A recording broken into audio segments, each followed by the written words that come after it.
morning and welcome to our service. I'm Nancy Holland, a service leader at the Unitarian Universalists of the Chester River congregation, and I'm pleased to be facilitating this service on behalf of my congregation and the Unitarian Universalist Fellowship at Easton, Maryland. As I ring the bell, relax and take a deep breath as you bring your body, mind, and spirit to this time of worship together.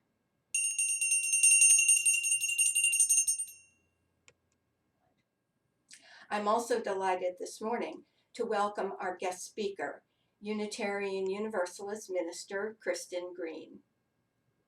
Christin was raised by two moms outside of Kansas City, Missouri, and moved to Washington, D.C. in 2008 to earn a Master of Arts in Women's Studies at the George Washington University. Pursuing a search for purpose led her to attend seminary. Christin has served as an intern minister and intern chaplain, and now serves as chaplain at All Souls Church in Washington, D.C. Christin enjoys using music and drumming in her spiritual practice and will incorporate some of that in our service today. And I want to take a moment now, Christin, to wish you well on your upcoming ordination the week of October 10th in Rockville. Our congregations offer you our blessing on this special milestone of your journey. Now, if you'll please join me as we light the chalice.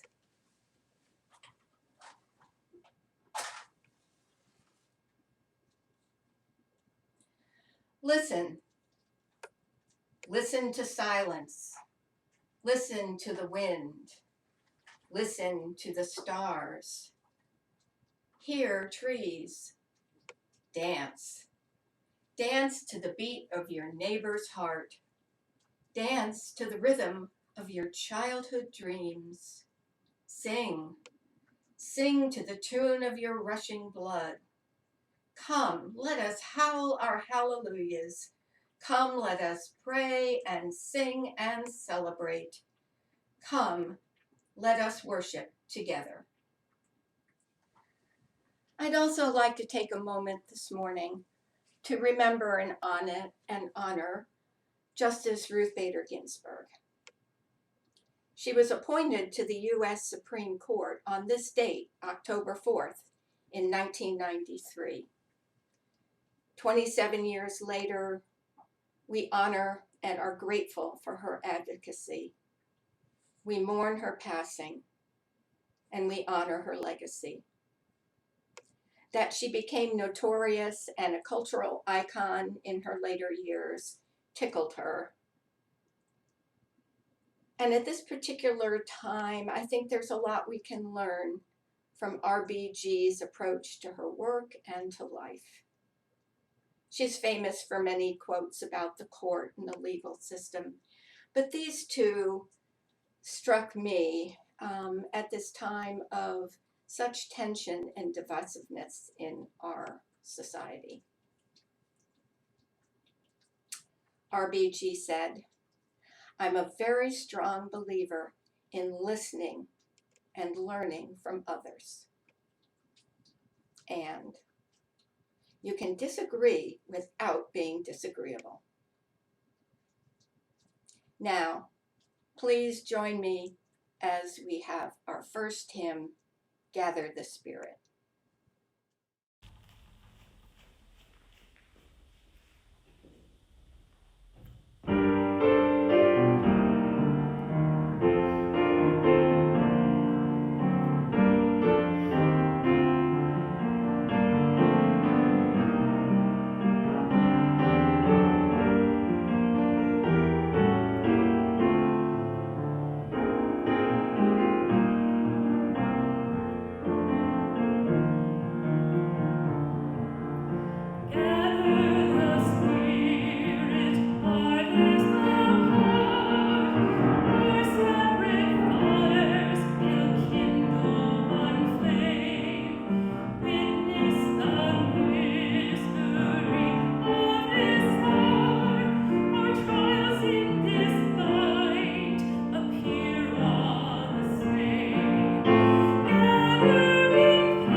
I have this wonderful book in front of me to share with you one of the passages. The book is called The Listening Book, Discovering Your Own Music by W.A.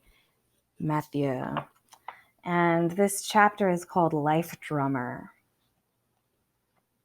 He writes, "How else am I going to find out what the world is made of than by thumping and whacking on it, jostling the secret loose with a little loving persuasion? Objects were made to vibrate. There are resonances hidden inside every lump and shard of nature.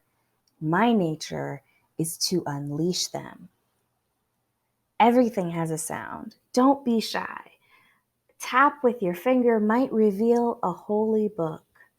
Take secret pleasure in the fragile sounds of glassware. A life drummer cannot pass a window, a fence, a pole without knocking or stroking out the sound of it. These tones need to escape, to break out. The voices of metal especially have to be released. Let nothing be safe except for the ears of others. In liberating sounds, one must be gentle with the physical world and considerate to humans. Mindless drumming is unsociable, as is mindless foot tapping and fingernail clicking or talking. Though real life drummers never pass up an opportunity to unleash the opera of phenomena, they never lose sight of courtesy either. From the most unlikely sources come the sweetest sounds. Some of them may have been waiting for their freedom. Do your part. The vibrational world needs you. Remember, one honors a thing by vibrating it. So I had a look around my kitchen and I found some things that were kind of interesting. Like these sprinkles, these rainbow sprinkles, had a little something to them.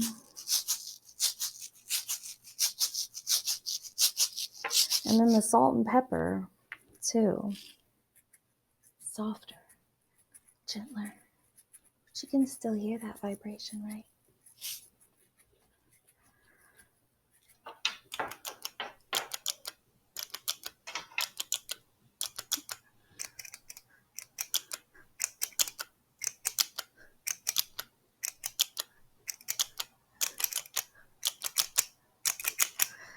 And then I found these metal straws are perfect drumsticks. They're perfect for swiping. They're perfect for tapping.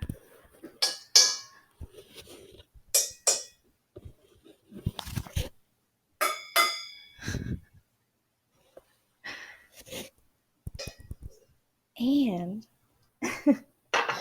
my microphone was limiting me. You can also try using different textures, wood against metal. What's that like? Or rubber.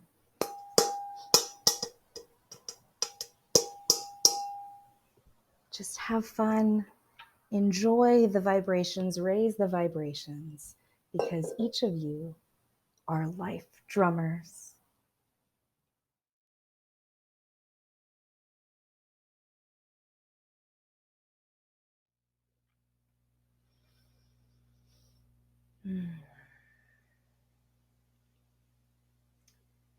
As we breathe and listen,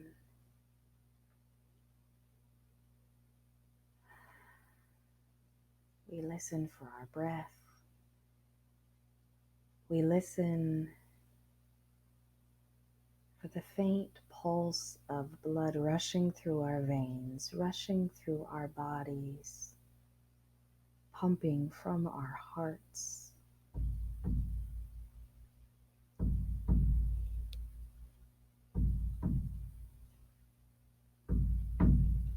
The heartbeat rhythm.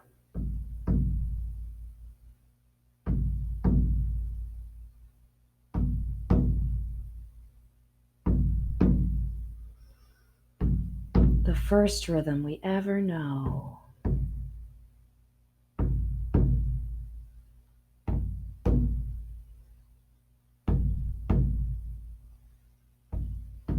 we're suspended in liquid in our mother's bellies. This is the first rhythm that we learn. This rhythm is inside of us.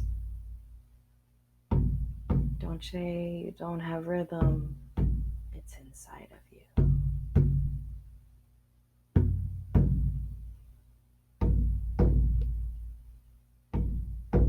When we play this heartbeat rhythm,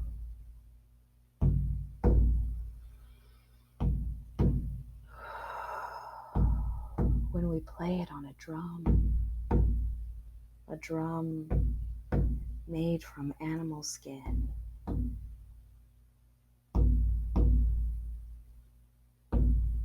skin stretched over a hollow frame just as we are. We play this heartbeat and give it back to this animal.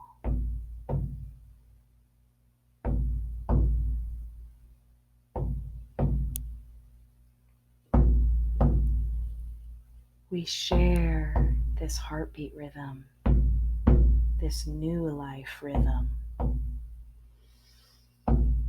with the ancestors, those that we know and knew, and those that we didn't know, that we never knew,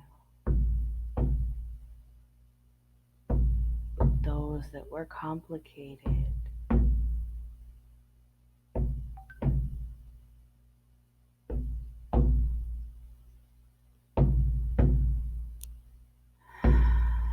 We breathe with this heartbeat, this resilient, life-giving beat.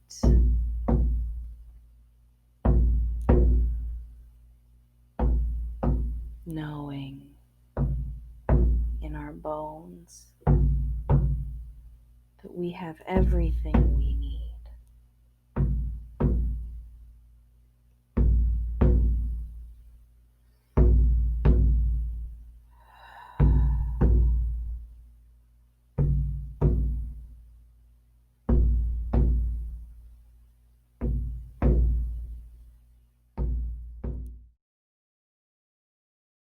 Hello, my name is Jim Richardson, and I have a message for all of you.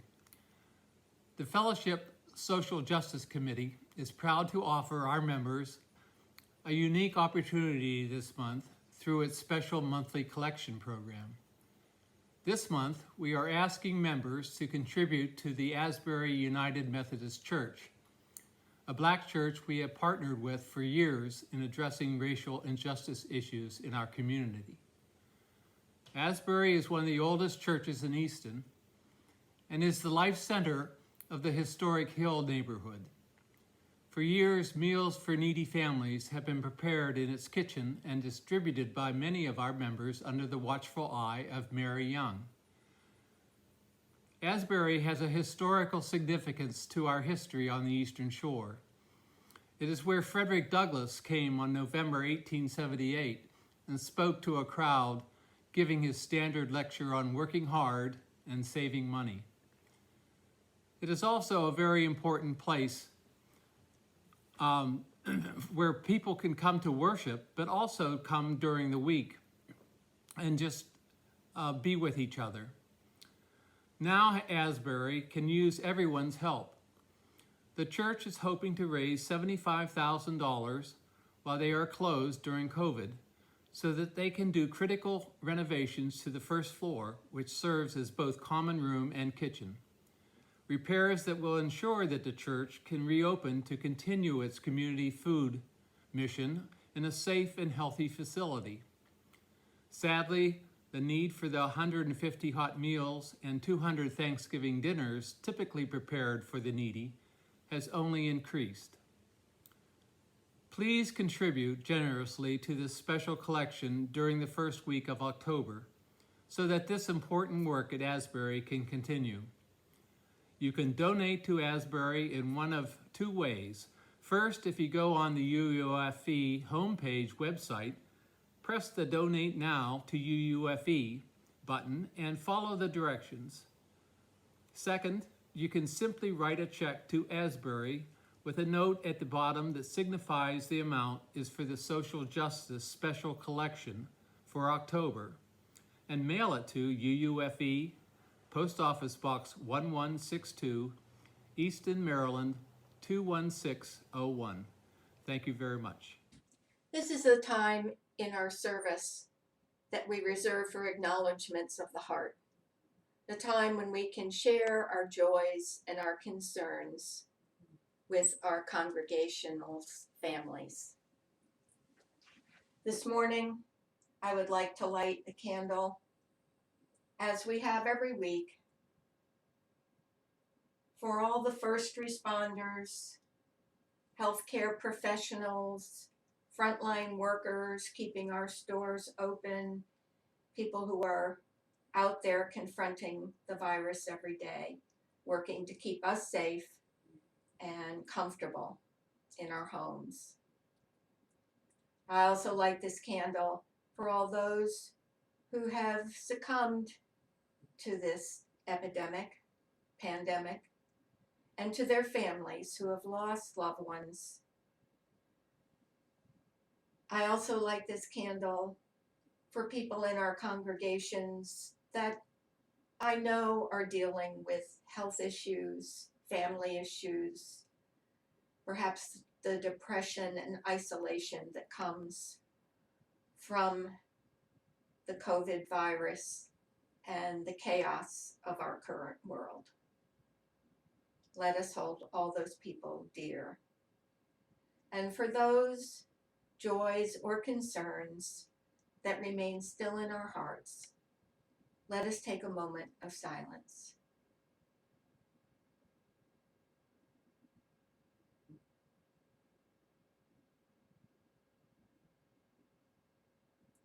Blessed be.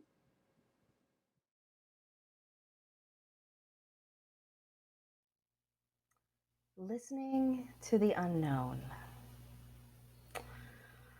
Life seems particularly noisy and chaotic. And sometimes we hear that advice to listen carefully to the still small voice or the wisdom of our hearts. But it can be difficult sometimes to know exactly what we are listening for.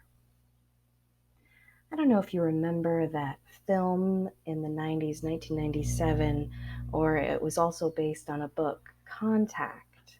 But Carl Sagan wrote the book. He's a scientist, also an author, and he wrote this book that was made into a film. In the film Contact, we are introduced to Ellie Arroway, who's a curious little girl. She listens to the CB radio, hoping to hear a response. Soon after she makes an exciting new contact in Pensacola, Florida on that radio, her father unfortunately dies suddenly, and she finds herself wrecked with grief. The film shortly cuts to Ellie as an adult scientist, listening on similar headphones to the unknown. Yet again, this time, it's part of a scientific study of life in our universe other than us. Life on other planets. Most of her colleagues advise her that this is probably professional suicide, these listening for little green men. But she's determined, and she believes. Meanwhile, she also is in a place of not believing. She's grappling with the residual spiritual distress of losing her father at such a young age, and also knowing that she can never know affirmatively or make sense of what happens after death. not through science, not through faith. We cannot know all things. I won't ruin the film for those who haven't seen it, but it touches on this theme of deep listening, this theme of listening to the unknown beautifully. That feeling when we know in our bones that there's something else out there, some meaning beyond what we can understand at present. We know our minds are limited, our hearts are limited, we're trying to expand, and we listen hard. Listening and listening, and sometimes getting frustrated and crying out, "How long, O Lord, must I wait?" And then, so often, doesn't a message come once we've softened and become quiet? It's funny that the word listen has the same letters as the word silent. And it's fitting because they're so related, listening and being silent. And you might say there's got to be more to listening than just being silent. And this is where I throw the both and back. Yes, there's more, and no, there's not much more. Because if we're listening while preparing to respond, we aren't listening. And if what you hear when you are silent is silence, you might have a problem. It could be time to get your batteries checked. Susan Cain wrote a wonderful book entitled Quiet: The Power of Introverts in a World That Can't Stop Talking. It was obvious during Tuesday night's debates that some people in this world just can't stop talking. Cain writes that there is zero correlation between being the best talker or the loudest and having the best ideas. I know you know that old adage, the squeaky wheel gets the oil. And this idea that the most noticeable or the loudest person get in the room is the one who's most likely to get the attention, that might be true. But just because they are hoarding the attention does not mean that they have the best ideas. And we know this. We've been warned. We really have to listen with our wise mind. Our wise mind can see through the dazzle and focus on the best idea person doing the best work instead of those who are making the most noise.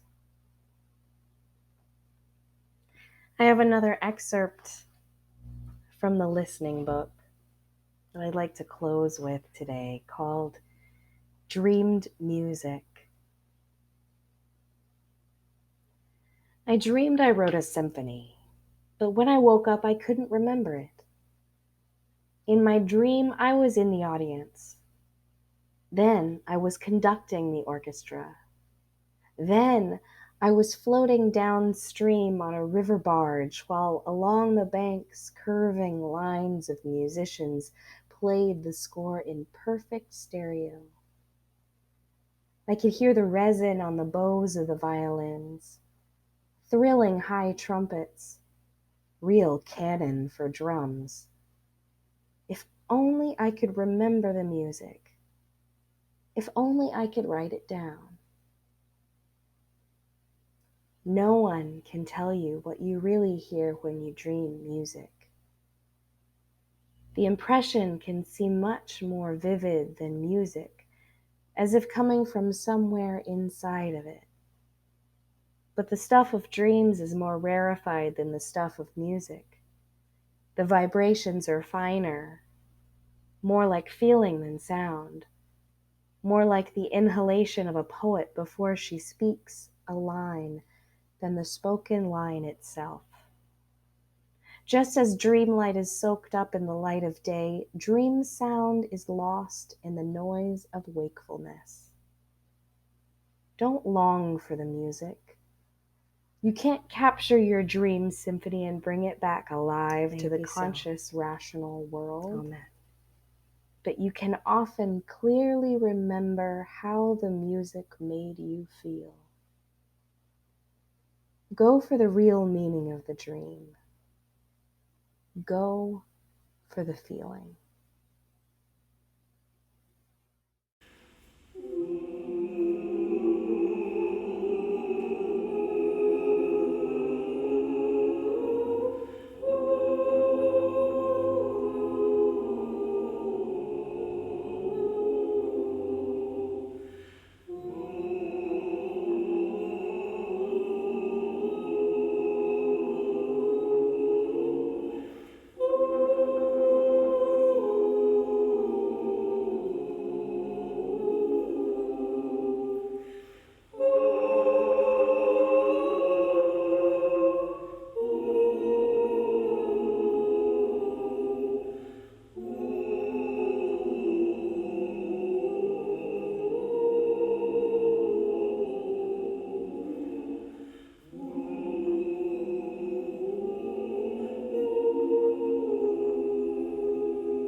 Dear ones, as you live and breathe this waking life, may your dreams be realized as music.